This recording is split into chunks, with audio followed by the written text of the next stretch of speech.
और दिल्ली से इस वक्त की बड़ी खबर निकल के सामने आ रही है। बता दें कि खत्म हुआ है दिल्ली वालों का इंतजार। 5 फरवरी को होगा दिल्ली में चुनाव। इलेक्शन कमीशन ने प्रेस कॉन्फ्रेंस करके चुनाव की तारीखों का ऐलान कर दिया है। 5 फरवरी को होगा दिल्ली में चुनाव। राष्ट्रीय राजधानी में 5 फरवरी को वोट डाले जाएंगे। 8 फरवरी को नतीजे आएंगे। जो रिजल्ट है उसकी घोषणा 8 फरवरी को की जाएगी। बता दें दिल्ली में 1.55 करोड़ वोटर्स है और दिल्ली में 13,033 पोलिंग बूथ बनाई गई है। इसमें ईवीएम किसी भी तरीके से हैक नहीं हो सकता।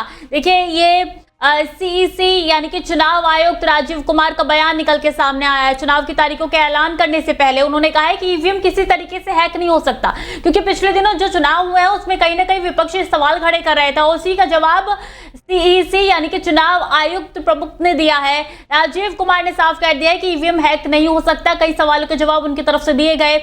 इसी के साथ चुनाव आयुक्त राजीव कुमार ने शेड्यूल जारी किया है। चुनाव प्रचार में भाषाओं का ख्याल रखें, ये भी उन्होंने साफ तौर पे कह दिया है।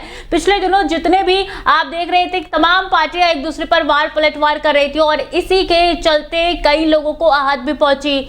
हम देख रहे थे कि किस तरीके से महिलाओं का अपमान हो रहा था और ये भी साफ तौर पे आपको बता दें कि महिलाओं के खिलाफ गलत भाषाओं का प्रयोग ना करें।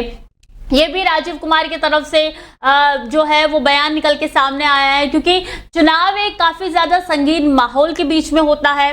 भाषाओं का और जो भी आपके शब्द होते हैं उनका चुनाव करना बहुत ज्यादा जरूरी होता है और ऐसे में चुनाव आयुक्त ने ये कहा है कि भाषाओं का ख्याल रखें। जरूरी है कि आपकी भाषाओं से दूसरों को आहत ना पहुंचे। तो फिलहाल ये अपडेट आप तक पहुंचा रहे हैं कि 5 फरवरी को राष्ट्रीय राजधानी में चुनाव होने जा रहे हैं और आपको बता दें कि 8 फरवरी को नतीजे यानी कि मतगणना होगी और उस समय तय होगा कि दिल्ली की कुर्सी पर कौन विराजमान होगा। पिछले 2 चुनाव से लगातार आम आदमी पार्टी जीत हासिल कर रही है। हालांकि पिछले चुनाव में देखा था कि किस तरीके से 8 सीटें बीजेपी के खेमे में आई थी और 0 पे कांग्रेस अटक के रह गई थी। ऐसे में 70 विधानसभा वाली सीटों पर दिल्ली में चुनाव होने जा रहा है, जो कि काफी अहम है। सब इसका इंतजार कर रहे थे और फरवरी में पता चल जाएगा कि दिल्ली में एक बार फिर से किसकी सरकार बनने जा रही है।